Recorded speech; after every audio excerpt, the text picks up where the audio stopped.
Don't you like a story with a clear beginning, middle, and end, where you start your journey with this character or group of characters, and you watch them grow throughout, and eventually everything will come to a head and it will end in a satisfying enough manner that will leave you, satisfied? Me too, but today it seems like in almost all forms of entertainment that we have, it seems like we have a problem with sequels. And we're not talking about databases here. No. That is much better than what we're talking about. Mind you, sequels are not inherently bad. I mean, for video games, we have things like Jak and Daxter. And for movies, we have things like, the original Star Wars and Kung Fu Panda. Every single iteration of it just kept getting better. All forms of media and entertainment ask of one thing that we do not have enough of, and that is our time. And we, as consumers, do not want to spend our time consuming something that we are not going to like. That's just, I don't know why you'd want to consume entertainment that is not enjoyable to you. Sequels have a big problem, especially whenever, like I talked about before, where authors seem to write themselves in circles and seem to have no end in sight. And I have two forms of entertainment that I want to talk about to use as examples today. One of them is going to be movies, specifically being Marvel, and one is going to be a video game franchise, being Ubisoft's Assassin's Creed, to kind of talk about this sequel problem that we are having in today's media. So let us begin with Marvel. I mean, if you have been awake and existing the past few years, you know that Marvel movies are everywhere, and there is just way too many of them. But it didn't start off like that. I mean, originally we had amazing movies like, Spider-Man, Thor, Guardians of the Galaxy. These were good movies. I mean, they were not perfect movies, but they were good. They were fun and interesting, and you could... At the end of all the movies, they dealt with their own individual separate issues, but at the end, you could see all of the movies tying together and building up to one big payoff. And one of the big things about these early movies is the cast was incredible. We're talking Robert Downey Jr., Chris Pratt, Chris Hemsworth, Chris Evans, Chris Joe Blow down the street. They had all of them. They had some pretty big and good actors. Mind you, most of these actors have made them, basically have made their names off of these Marvel series and movies. But at the end of the day, these actors took the role they were given and they ran miles with them. But you can see that there is an oversaturation of these movies just by looking at the mere catalog of them. I mean, in the beginning you have things like Iron Man, Incredible Hulk. I mean, you have not so good ones like, Iron Man 2 and stuff. But in general, all of these movies were solid and good. They were at least interesting and entertaining, and they all led to one big payoff. Boom! Endgame, baby! They all built up and connected together to do something great. And overall, these Marvel movies all built and ran together in such a way that Endgame was good. Endgame was amazing. I adored watching Endgame, Infinity War and Endgame. I adored watching them both because they had amazing payoffs and amazing send-offs for, some of the most beloved characters, being Iron Man and Captain America. And they couldn't have done a better job with it, really. But the problem becomes whenever we look a little further. You see, we begin to look a little further at the catalog, and it just keeps going to where we have a Black Widow movie that should have came out years ago. We have Shang-Chi, which is good enough. Eternals, which is known to be awful. I mean, you have all of these movies that, in general, they all felt kind of flat. They didn't feel like they were cohesive at all. I mean, and me personally, the only movie I've cared about out of all of these has been anything named Spider-Man.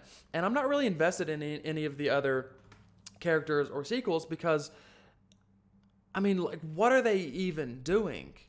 And the big thing with all of these different releases that are, coming out right now is they're asking us to get invested in these characters as well. The problem with these new movies is, again, as I mentioned, Black Widow came out. Black Widow is a few years too late. Black Widow has fell down a lot of flights of stairs. So she's no longer around. All the other ones, I can't really get invested in any of the characters, whether it is the writing or the actors, or maybe a combination of both. I have not been attached to any of these characters, and most of the movies and shows feel like they are just being printed out for the sake of making money. Now, Disney did acquire Marvel, and they spent a lot of money for them, so Disney is obviously wanting to make their money back.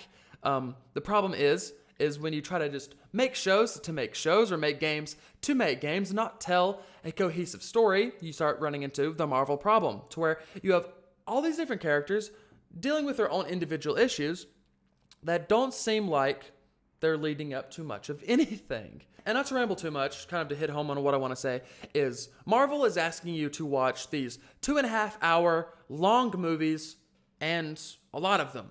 I mean, we're talking about, I mean, you see the list right there. It's a lot of them.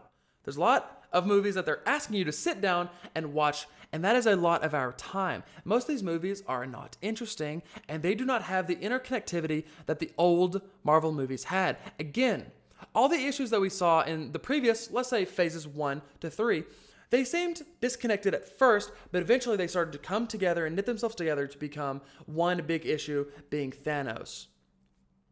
You know, Infinity Stones, Thanos, they hit every single note as they were building up to it in the first 3 phases. Now, apparently, Phase 4 is done. And I cannot tell you where they're going with it, besides maybe some multiverse stuff, but then you have things like the Eternals and Shang-Chi that has nothing to do with multiverses, and it's very confusing. And just Black Widow thrown in there because they're like, hey, Scarlett Johansson, do you want to be in a movie? Bang. And to reiterate, the characters go from okay to completely bland and boring, and it's gotten to a point, too, to where they're using the old legacy characters that we have, grown to love in the first 3 phases, being, Hulk and Thor being the main 2.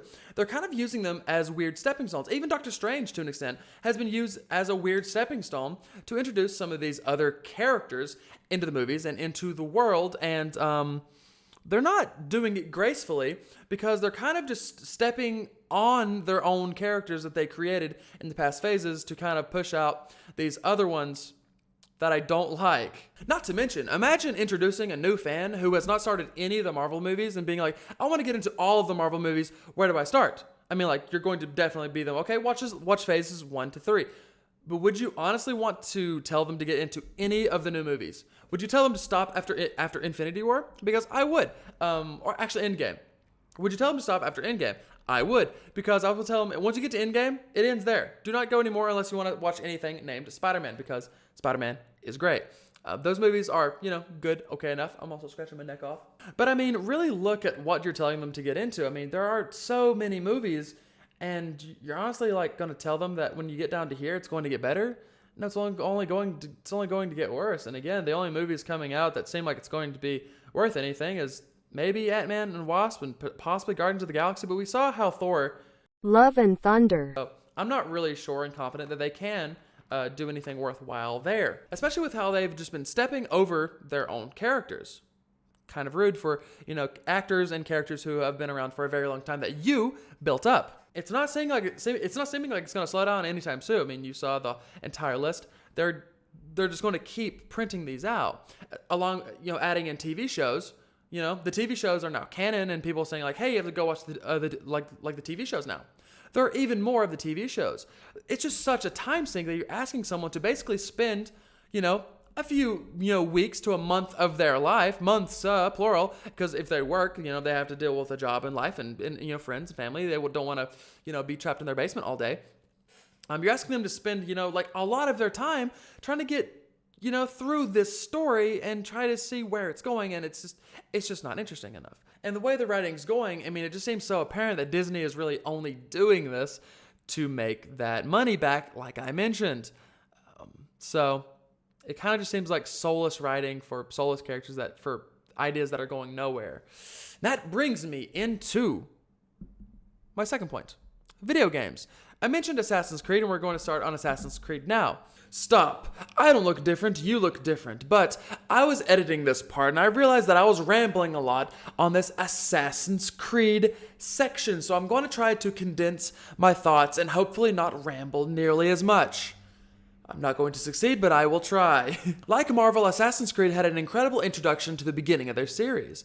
We are introduced to a character that we will play as named Desmond Miles, and he has been abducted by this company known as Abstergo. Now, Abstergo is immediately, portrayed as being above the law, as they are holding a person prisoner and not letting them escape the facility because they need him. Because it actually turns out that they are a part of an old ancient organization known as the Templars. And the reason they captured Desmond Miles is because Desmond apparently has a rich history of assassin's blood running in his veins. So all of his ancestors used to be assassins, and Abstergo has this technology called the Animus that allows people to basically go relive the lives of their ancestors. And they are trying to use Desmond basically as a treasure map to find something called Pieces of Eden, which are basically these like magical artifacts that were left behind by something called like the first civilization people. I mean, it's a little bit convoluted, but it is what it is. With that general background, we can kind of speed through the games a little quicker, touching on important points here and there. We relive the lives of Desmond's ancestors in Assassin's Creed 1 to Revelations, mainly in those spans of games, reliving as the ancestor. Me! Ezio! Ezio Auditore! Which, my God, he is an amazing main character, just have to say it. Yo, shout out to you, Mr. Roger Craig Smith. My God, he did an amazing job in just voice acting Ezio and really bringing his character to life and making him shine. Overall, though, throughout this span of 4 games, because if we look right here, Assassin's Creed 1 to Revelations, the ones I just mentioned, they're actually a span of 4 different games. 2 being whenever we start playing as Ezio, and Revelations being the end of Ezio's entire story. Overall, though, the stories for these games were relatively consistent, mainly being find Pieces of Eden before Templars because Templars bad. Simple enough concept to follow. There was a decent amount of mystery though surrounding Desmond, because Desmond has had these moments where it seems like he's built for something greater, because some of the visions that talk to Ezio are kind of not talking to him, more of they're using Ezio as this weird relay point to talk to Desmond through Ezio, leaving Ezio confused a couple times in the game. And there is just apparently this building to destiny that we slowly see for Desmond, supposedly making him out to be this, person with a greater destiny and a greater role to fill in the future. And again, at the end of Revelations, we see the end to Ezio's story, but that is not where the end of this story begins. And to this point, the games were amazing and phenomenal, solid enough for them to be, remembered by me and many others as just amazing entries in the franchise, and most certainly the peaks of the franchise. And as Ezio's story gracefully comes to a halt and he is sent off, we begin the true pain of the Assassin's Creed sequel issue, starting with this next entry, Assassin's Creed 3. 3 has nothing to mention in the way of ancestors, because you play through two of them in Assassin's Creed 3, being Haytham Kenway and Connor, but neither of them is interesting in any way. They're very bland and mute characters. You can't follow up Ezio, and Ezio is one of the reasons why I dislike these characters you play as in 3 so much, mainly because they're nowhere near as cool or charismatic as Ezio. But let's be real, following up Ezio is impossible, but making them as boring and bland as they did not help this game at all, and already put it in a very negative light as we were only beginning to play 3. Getting to the end of this game, we finally see the build-up of Desmond's entire character from the first game to right now. 5 different entries in the franchise to get to this moment, and this is Desmond's greater destiny. He learns, essentially, Sun Go Burr, and it's going to end the world. God, I must have missed an entry somewhere in this franchise. I lightly touched on it before, but the main antagonist in this series thus far was the Templars. Because, it was essentially set up as assassins versus Templars. And that has been what it has always been, with slight intrigue and mystery around Desmond's character.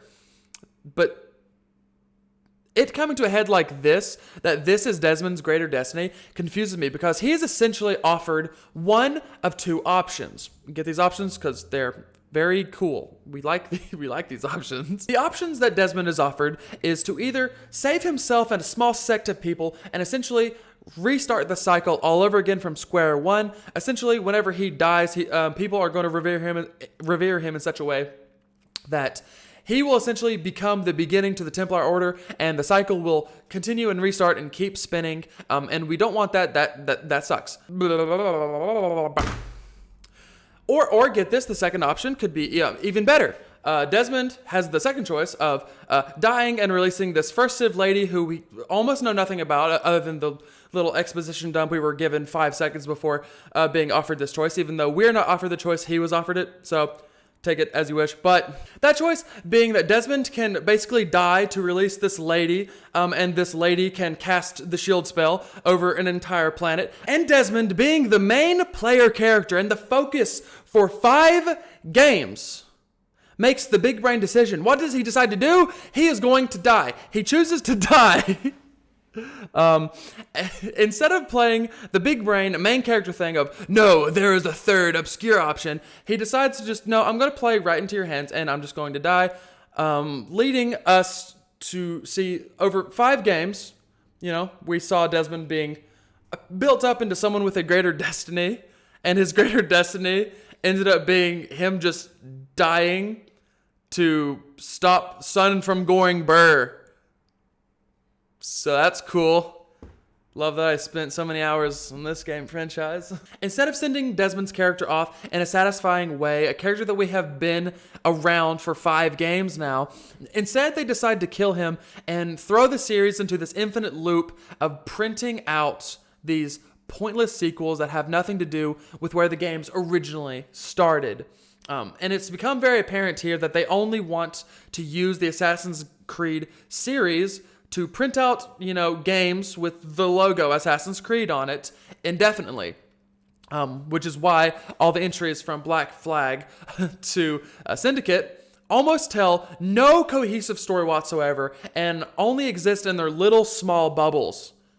Which is very disappointing for a franchise that had, AC1 to Revelations and vaguely 3 to have been connected so well. Again, Black Flag to Syndicate, there is almost no greater narrative being told. The only time where we even get close to a narrative being told again is when we get to Origins all the way through Valhalla, which we are given another Desmond character. She's a girl this time, and she's dealing with the whole aftermath of the whole Sun Go Burr thing after 3, and Desmond dying in 3.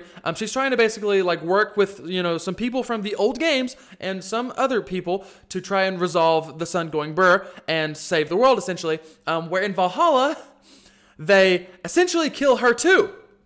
But in a much less graceful way than they did Desmond. They throw her in a place that has a lot of radiation. She had a staff and like a staff of Eden that would protect her from radiation, but she fucking dropped it or something, and now she's stuck in Code Lyoko with this thing, which no one believes this is Desmond. This is not Desmond. This is a different character. This is a different person. This is not Desmond. And essentially the resolution to Valhalla was this. Again, girl stuck with this weird thing that looks like Desmond in Code Lyoko, and she essentially cannot leave. She's trapped there, and she's like, come on, Desmond, let's go look through these alternate realities and see which one doesn't end in everything being on fire and Sun going burr. They're essentially letting them be in this place where they can essentially look through alternate timelines. I don't know what the fuck is happening, but hey, if you're following along, congratulations. And also, I hope you can see the problem now with these games. If you think I am exaggerating on any of these stories, or if I'm leaving a lot of things out, mind you, I am leaving a lot of things out, but that is because I do not want to ramble on this for 40 minutes or something like that. I want to make it more concise. But the writers essentially are not writing with an end goal in mind, and it is very obvious, because they're just looking to continuously sell Assassin's Creed games. Look, I am not saying you cannot enjoy these games. You can enjoy whatever you want, because I enjoy some aspects of these games as well. But you have to admit, when there is a problem, and Assassin's Creed has a big problem with this never-ending story that they're telling, because they just want to slap the Assassin's Creed logo on anything and basically just call it an Assassin's Creed game, because they know if they release a game called Odyssey or Valhalla, alone it will not sell nearly as well as Assassin's Creed, because Assassin's Creed is a well-known brand and basically franchise at this point that a lot of people trust and a lot of people will buy mindlessly despite the quality of the game. And like Marvel, where do you even tell people to begin with this series? I mean, look at the list of games. I mean, you have to either tell them to watch a lore video to, get the biggest breakdown on all of the beats that happened from the first game to right now. Or you could tell them to just completely ignore the main story and only focus on the cool assassin stuff, which you can do. And some people actually just do that because the main story is not quality and it is clearly written with no end in sight because they want to basically build a bridge that has no end. They want to just keep building this thing because it sells and it makes them money because they need their sweet, sweet money. And let's be real, in terms of Assassin's Creed games like Black Flag, Odyssey, and Valhalla, they are not Assassin's Creed games. They like to pretend, and maybe you squint your eyes really hard and they're like, yeah, that's an Assassin's Creed game. There's no assassin-y type things happening in these games. Maybe sometimes they have the rare moment where, oh yes, you do get to do some sneaky, assassin-y type stuff. But for the most part, that is long dead and gone. Again, there are positive aspects to, these games, but they are far and few between. And this is coming from a person who absolutely loves Assassin's Creed. I mean, I've been playing the game since Assassin's Creed 2, and after playing 2, I played the first one, and then I played all of the ones since. I mean, look, me and my brothers, we all got these Assassin's Creed necklaces and stuff because we like the series that much. Me and my older brother got into parkour because of these video games. I mean, they affected my life in such a positive way, and I know so many other people who absolutely adore and love these games. But we all are just left disappointed when we see another release coming out, especially when every single release is always hyped up as, this is Ubisoft's coming back to form. We're coming back, guys. Don't worry. This one will be the Assassin's Creed game you've been waiting for. And with Mirage, I want Mirage to be a good game, but I have to look at the history of these games. It is probably going to be the same copy and paste thing that we have seen before. I hope I'm wrong and I hope it's not, but let's be real. History has told me that this game is going to be nothing different than, the games that came before it.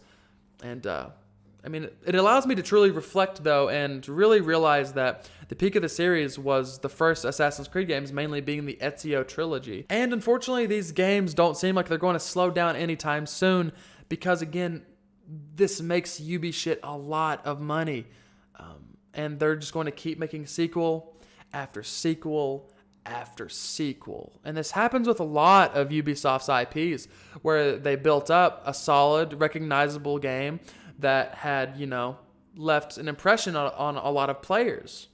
And they just continue to, rake that nostalgia out of people by being like, don't worry, guys, this is the game you played before, but better.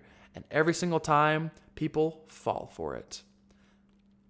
And it truly does make me sad to see a series that I used to love turn into a husk of what it used to be. Stories are beautiful because they end. Nothing is forever, and nor should they be. Movies and video games are mediums in which we are entertained by and can be amazing and beautiful. There are countless movies, games, and shows that have affected and moved their audiences in such a way that we never thought possible. Even if it is painful or bittersweet, we can look back and think fondly of these adventures we were taken on. Things shouldn't last forever because you can only catch lightning in a bottle once. What made people fall in love with your story originally will undoubtedly fade the more time passes and the more you string things out. People will remember the good times, sure, but in the end, you will be remembered for your greed because you just didn't want to let something end.